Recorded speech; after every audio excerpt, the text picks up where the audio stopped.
déclinaison de l'actualité locale. Agathe Petit.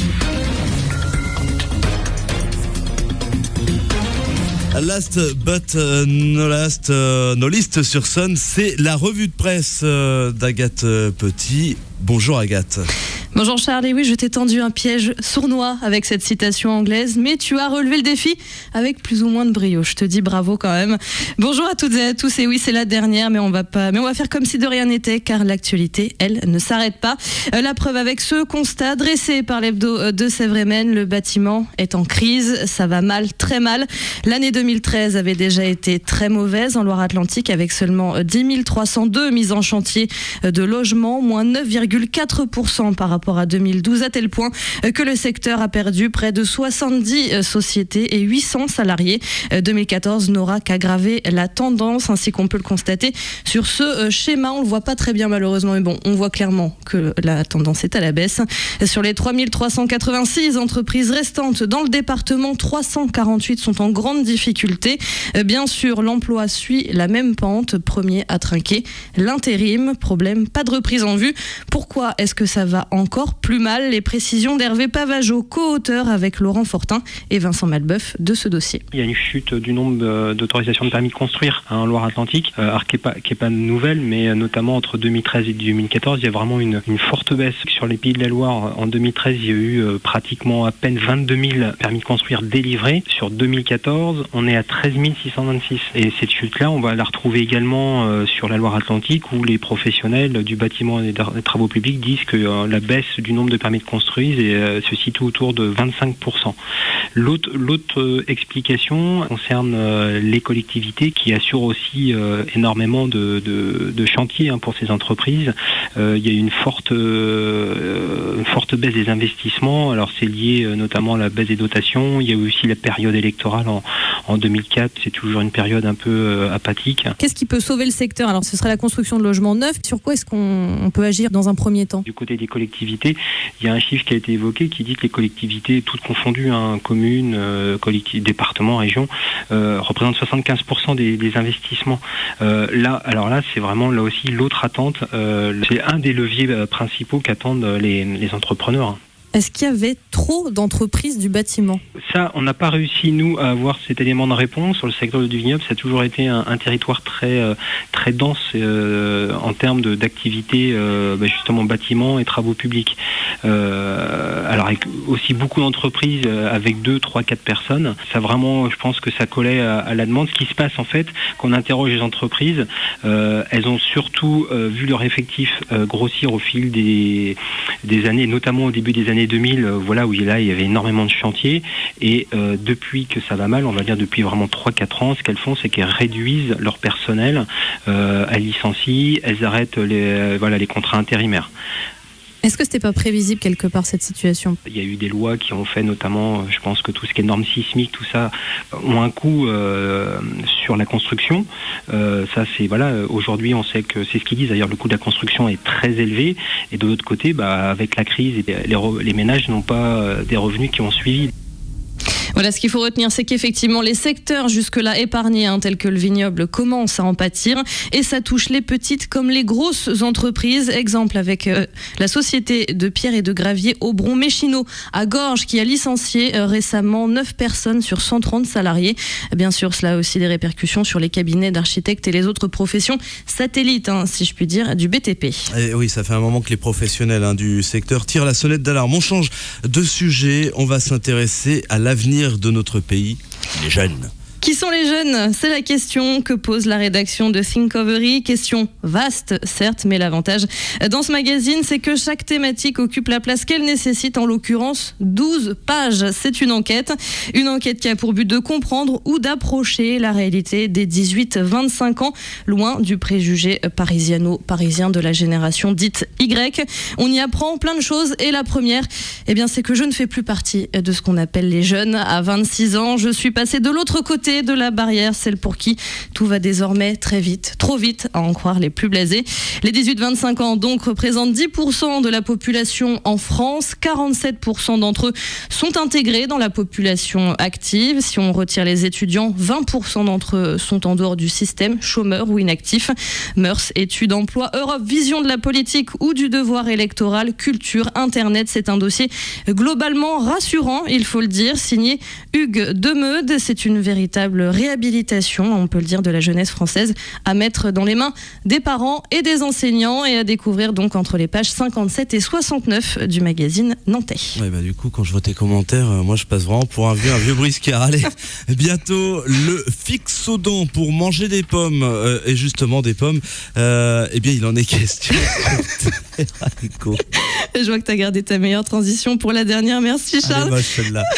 Pourquoi une pomme des années 50 équivaut à 100 pommes d'aujourd'hui? Peu de gens le savent. Pourtant, des études sont menées depuis 20 ans aux États-Unis, au Canada et en Grande-Bretagne. Et d'année en année, eh bien, les résultats s'aggravent. Nos aliments sont devenus des coquilles vides de nutriments.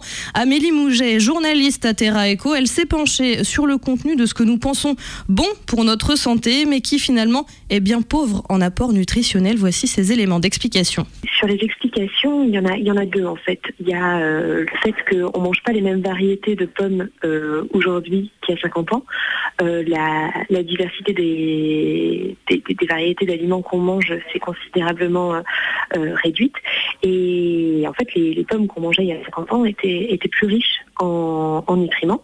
Là, on parle que de la vitamine C, mais quand on regarde d'autres aliments, on voit que c'est le même procédé avec plein d'autres nutriments qui sont nécessaires pour nous et qui diminuent, en tout cas qui ne sont pas présents, qui sont présents en moindre quantité dans les variétés qu'on mange aujourd'hui.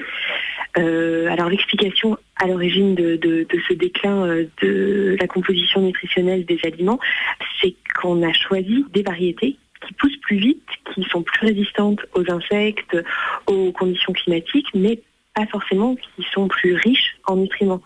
Donc il y a quelque chose d'assez logique finalement. Plus on augmente les rendements, plus on augmente la vitesse de production, de croissance de la pomme, de la poire, de la pêche, et plus la pomme, la poire, la pêche puisent dans ces nutriments pour elles-mêmes grossir.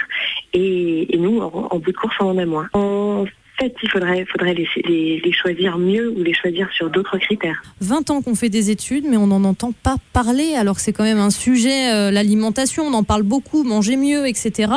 Mais ça, sur le contenant de nos aliments, on n'en entend pas parler finalement. Je sais pas, oui, à grande échelle, on n'en entend peut-être pas trop parler. Après, des gens qui se préoccupent de plus en plus de la qualité de leurs aliments et qui sont pas forcément en phase et pas forcément d'accord avec la manière quasiment industrielle dont les aliments sont produits. Il y en a pas mal, et ces réflexions autour de produire moins mais mieux, je pense aux AMAP, les associations de maintien de l'agriculture paysanne, les systèmes de circuits courts qui se posent ces questions-là. Alors, ça veut dire que si aujourd'hui on veut vraiment manger de bonne qualité des aliments pourvus en apport nutritionnel, il faut passer par les circuits courts, ceux que vous venez d'évoquer. Oui. Voilà, une transition biologique pourrait inverser la tendance, mais elle s'inscrit bien sûr dans le cadre bien plus vaste, mais pas moins fastidieux, de la transition écologique. Évidemment, il ne s'agit pas d'arrêter de manger des fruits et légumes, ce sera toujours beaucoup plus riche que n'importe quel aliment transformé. Simplement, il faut mieux les sélectionner. Vous retrouverez cet article sur terraeco.com, je le précise, et non pas dans le magazine. Le magazine, celui-ci, est toujours en kiosque. Allez, on va revenir aux jeunes maintenant, aux très jeunes même cette fois, puisqu'il s'agit des enfants, tes meilleurs amis, Agathe. Et oui, les enfants à l'honneur dans Bigre. Regardez comme elle a l'air choupette, cette petite. Le gratuit donc à destination des parents modernes donc tente de nous initier, attention, au goût des insectes. Finalement, ce qu'on ne trouve plus dans notre alimentation traditionnelle. Pourquoi ne pas le chercher chez nos amis volants, rampants et autres gluants qui, selon les dires de l'auteur dont il est question et que nous présente le magazine Frédéric Marais peuvent avoir très bon goût. C'est en tout cas l'objet de son dernier livre. Lorsqu'ils sont cuisinés, les lombrics mexicains se révèlent particulièrement acidulés. Voilà pour ce témoignage choc. Plus sérieusement, il s'agit d'un ouvrage savamment illustré, construit comme un documentaire. Et il se pourrait, et cela rejoint l'article de Terra Eco, qu'il nous mette face à nos responsabilités pour l'avenir, c'est-à-dire réduire notre consommation de viande, trouver des alternatives aux produits standardisés et aux émissions de gaz à effet de serre. La prochaine fois que vous tomberez sur une araignée, donc ne l'achetez pas, faites-la revenir à la poêle. Bon petit déjeuner à tous. Un peu gluant, mais appétissant. Ben voilà. Le prochain numéro de Big sortira le 3 février. Ça donne envie, hein. Un extrait du Roi Lion. Hakuna Matata. Allez, on termine cette revue de presse à Machecou et non pas à Hakuna Matata. À Machecou.